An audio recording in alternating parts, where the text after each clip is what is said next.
My new daughter-in-law humiliated me at my son's wedding, calling my contribution peasant food in front of her entire wealthy family.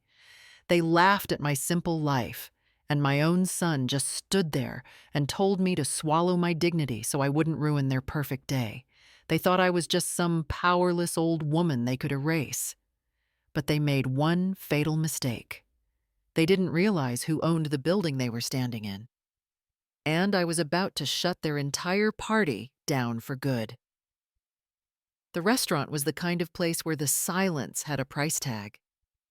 Everything was dim lighting and heavy silverware, and the air itself felt expensive.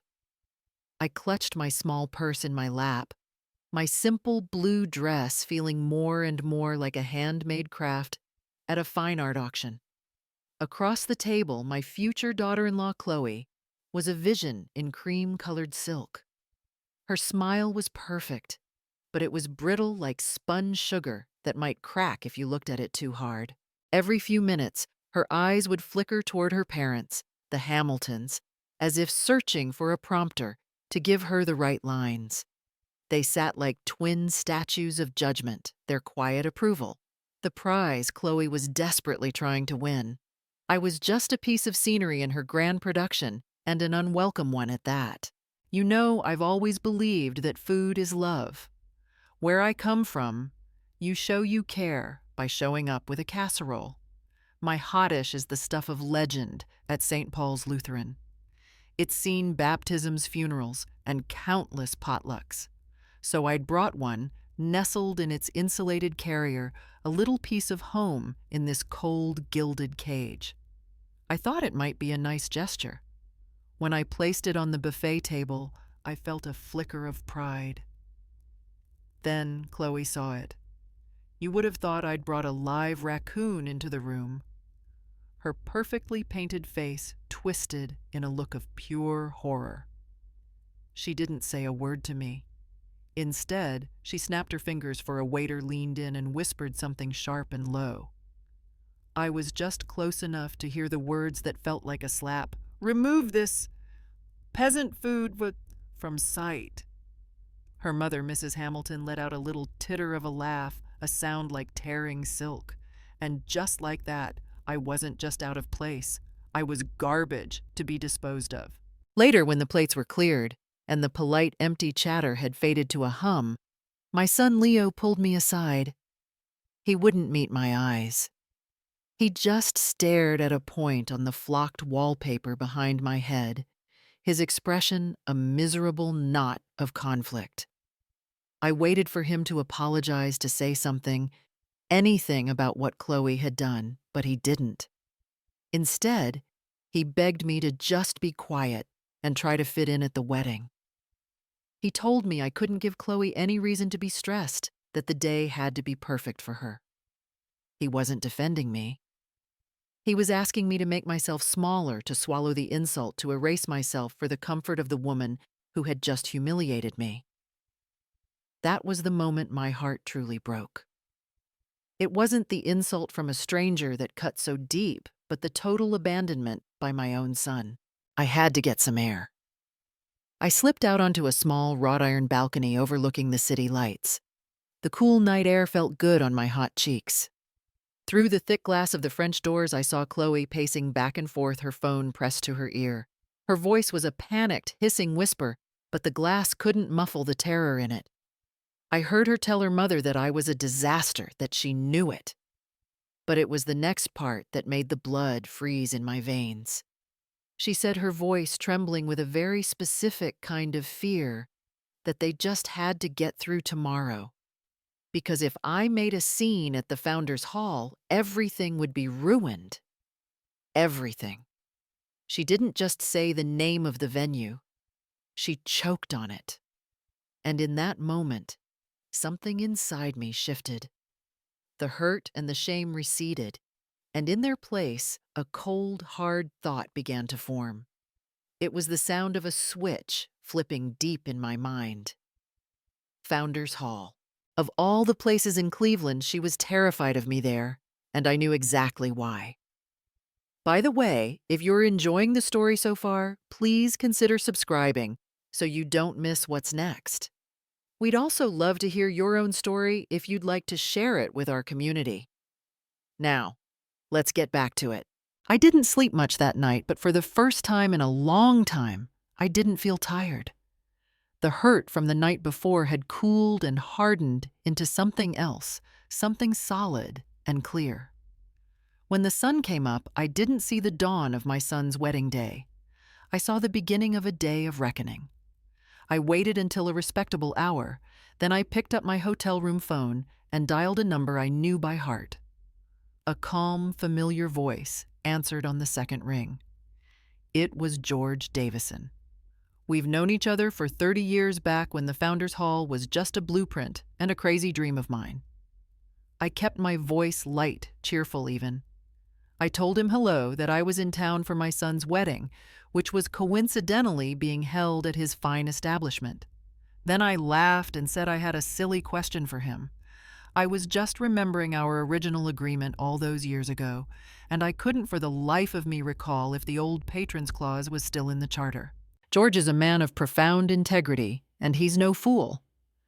There was a brief pause on the line, and I knew in that instant that he understood everything. He simply said he'd look into it. I hung up the phone with a steady hand. I didn't have to witness the fallout myself, but I could picture it perfectly. I imagined George making a very polite, very official call to Chloe's five-star wedding planner. I could almost hear his calm voice explaining that there would be a slight delay, as an urgent charter review had been requested by the founding patron's office, and that it might unfortunately affect the event's schedule. The planner, whose entire job is to eliminate problems, would have scrambled to call Chloe.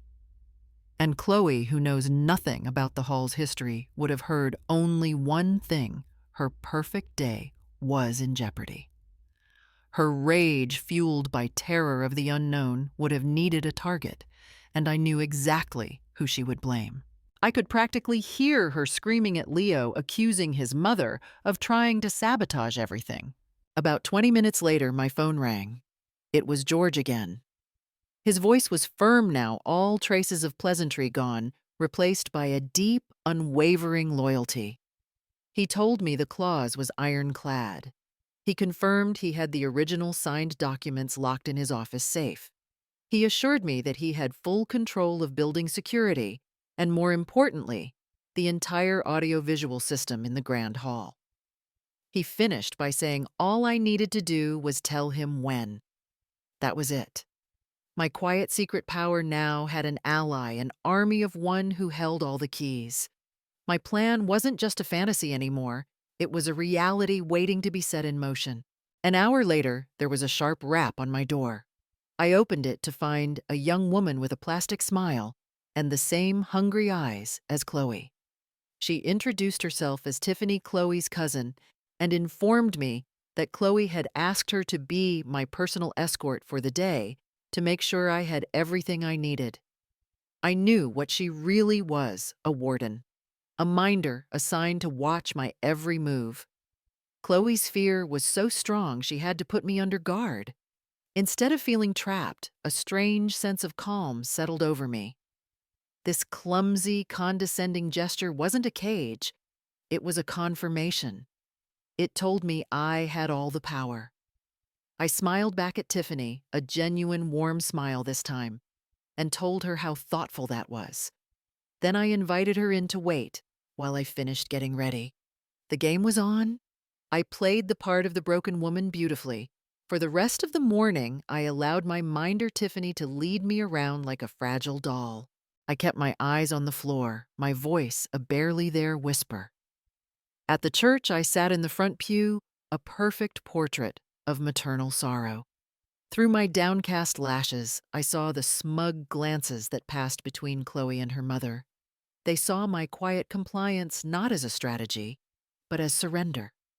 They believed they had successfully beaten me into submission, that the working-class mother had finally learned her place. Their relief was palpable, and their arrogance gave me all the cover I needed. You know, as I sat there watching Chloe, I saw something beyond her cruelty. I saw a flicker of the same terror in her eyes whenever she looked at her father. I saw the way she straightened her spine, desperate for a nod of approval that never came. And I started to wonder what kind of life creates a person so brittle. I could almost hear the words that must have been spoken to her over the years, the kind of cold, precise criticism a man like Mr. Hamilton would deliver. I imagined him telling her that her problem was an instinct for mediocrity, warning her not to let my family, tarnish their good name with our working class rot. Her cruelty wasn't a strength. It was a desperate defense, a shield against a lifetime of being told she wasn't good enough. In a strange way, I almost pitied her, almost. My moment came during the chaos of the pre-reception photographs. A bridesmaid had a mascara emergency, and Tiffany, ever the social climber, rushed to assist. That was all the time I needed. I slipped down a quiet hallway away from the noise. I wasn't looking for a place to cry. I was looking for a place to work. I pulled out my phone, my fingers steady, as I typed a simple, clear message to George Davison. It just said, "After the second toast. On your signal." I hit send. Then I opened the digital copy of the Founders Hall charter he had sent me earlier. My finger traced the elegant script of the clause I had insisted on all those years ago, a fail-safe I never thought I'd have to use. The words felt firm and real under my touch. Everything was in place. At the reception, Chloe was giddy with victory. She floated through the grand hall, her hand on Leo's arm, the perfect bride in her perfect world. When it came time for the toasts, she took the microphone, her voice ringing with triumphant confidence. She gushed about her wonderful parents and the bright future ahead. And then she looked out at the crowd, her eyes sweeping right past me, and made her final, critical mistake. She thanked her parents for teaching her the importance of building a new legacy, one that was free from, as she put it, the limitations of the past. The insult was as sharp and clear as the chime of a champagne glass. The room applauded politely. Leo smiled weakly beside her. I didn't flinch. I didn't look away. I simply raised my glass of water, took a slow, deliberate sip, and waited for the second toast. I knew the second toast was coming, but I wasn't prepared for who would give it. It wasn't the best man. It was Chloe's mother, Mrs. Hamilton, who glided to the microphone with the predatory grace of a heron. She started with a river of sickly sweet compliments, welcoming me to their family. And then came the daggers disguised as jokes. She talked about my charmingly simple dress and how refreshing it was to see someone so unconcerned with labels. She mentioned my infamous casserole, drawing a wave of knowing titters from their side of the room. She wrapped it all up by toasting to my charming Rust Belt ways and the authenticity it would bring to their lives. The Hamiltons' guests laughed, a sharp, cruel sound that cut through the clinking of glasses. My own small group of friends and family sat in horrified silence, their faces tight with shame on my behalf. I didn't look at them. I looked at Chloe. She was beaming, her eyes shining with adoration for her mother. As the last cruel joke landed, she raised her champagne flute high, a public endorsement of every single poisoned word. When her mother finished, Chloe wrapped her in a theatrical hug, and next to them stood my son, Leo. His face was ashen, his posture rigid as stone. He just stood there, frozen in the spotlight, as his mother was systematically dismantled in front of 200 people. He didn't move. He didn't speak. He didn't even flinch. He did nothing. And in his perfect, polished silence, I felt the last thread of hope I had for him snap. It was the final, unforgivable betrayal. The applause that followed was hollow and divided. The atmosphere in the room had curdled, splitting into two distinct camps, them and us. Chloe and her family stood together, an impenetrable wall of smiling, elitist cruelty. They had won. They had staged the perfect public execution of my dignity, and they were celebrating their victory. The wedding wasn't just a marriage, it was a conquest. They had successfully scrubbed the working-class tarnish from their new life, and I was the proof. My heart wasn't broken anymore. It wasn't even angry. It was perfectly, terrifyingly still. My gaze lifted. I looked past the sneering faces of the guests, past the woman who had just publicly flayed me, past the pale, empty vessel that used to be my son. My eyes traveled across the opulent hall to the back corner, where a man stood discreetly by the main soundboard. It was George Davison. He hadn't missed a thing. His expression was grim, his jaw tight with a quiet fury I knew well.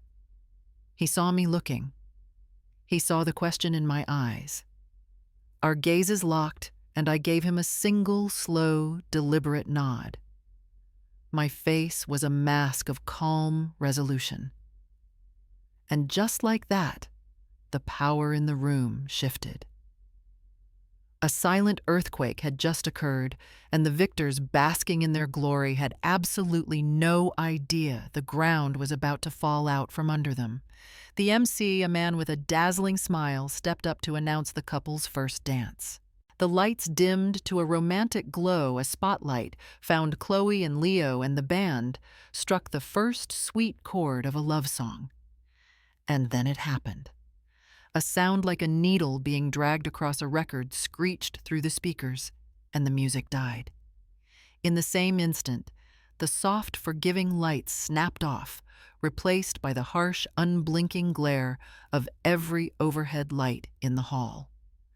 200 guests blinked in the sudden, sterile brightness, their confusion a silent, collective question. And into that silence, George Davison walked calmly onto the stage and took the microphone.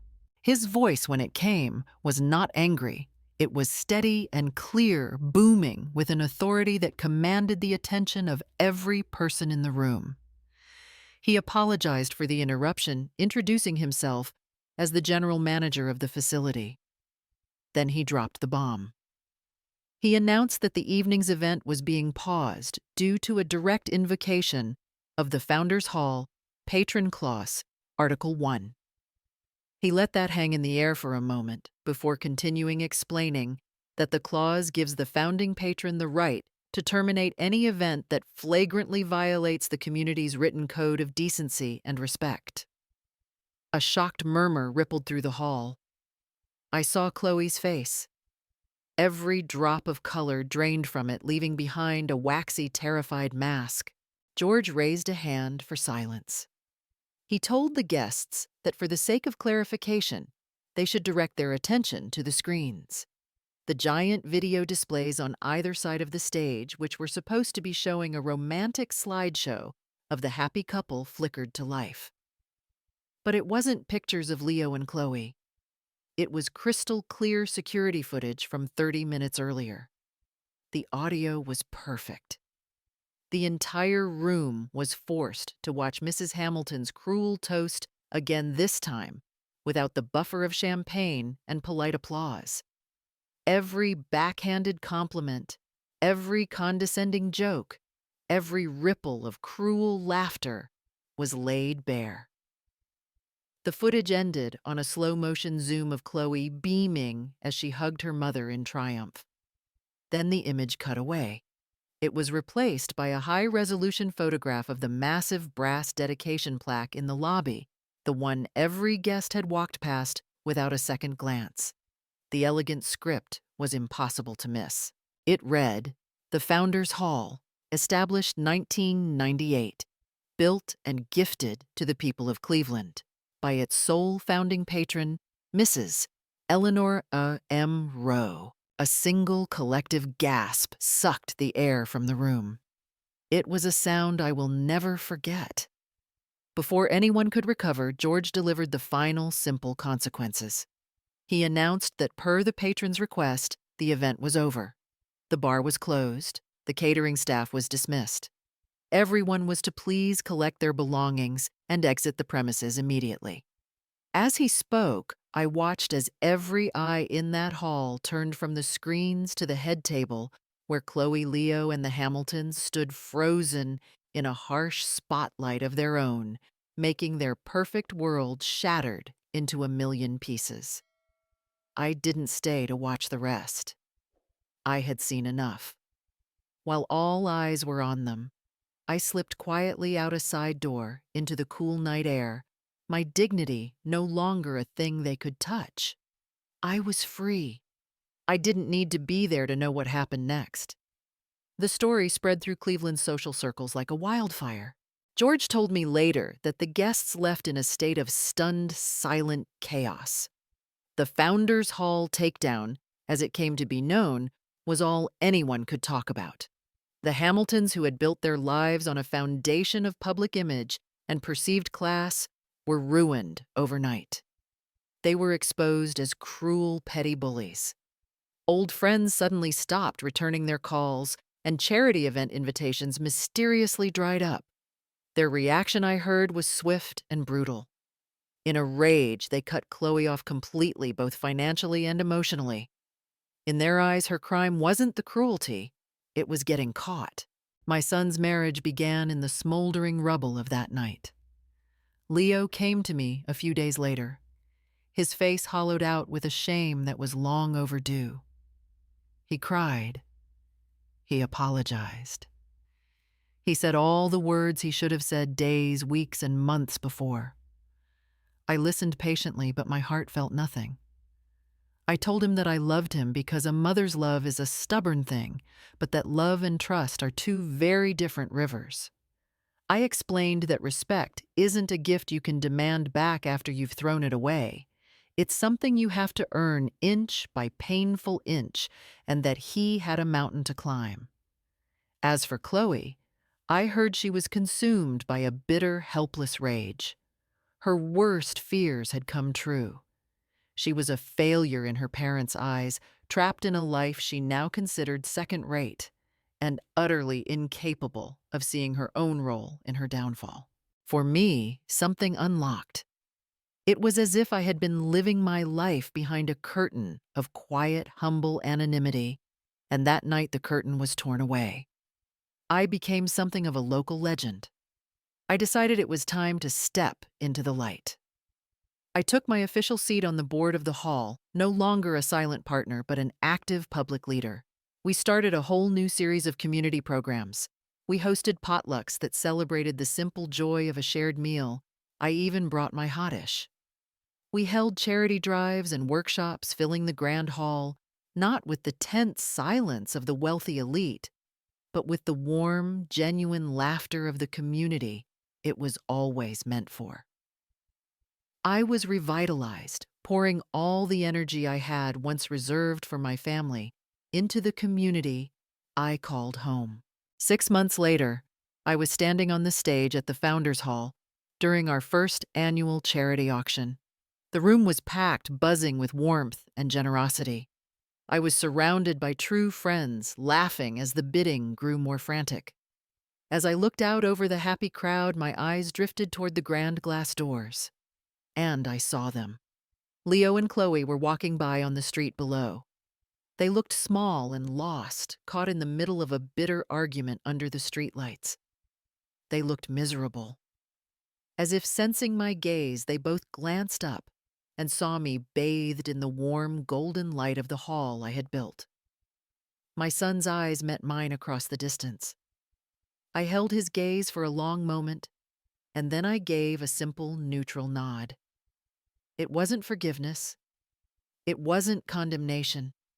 It was just an acknowledgement of the new reality. Then I turned back to the sound of the applause, to the community that held me at peace, and finally, completely free. In the end, Eleanor's story wasn't truly about revenge.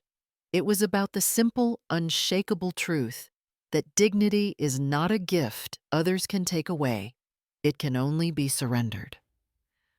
While Chloe and her family built their world on a foundation of brittle status and borrowed approval, Eleanor had quietly built hers on the bedrock of community and earned respect. She proved that the loudest voices in a room are often the most fragile, while true power is the kind you never have to raise your voice to prove.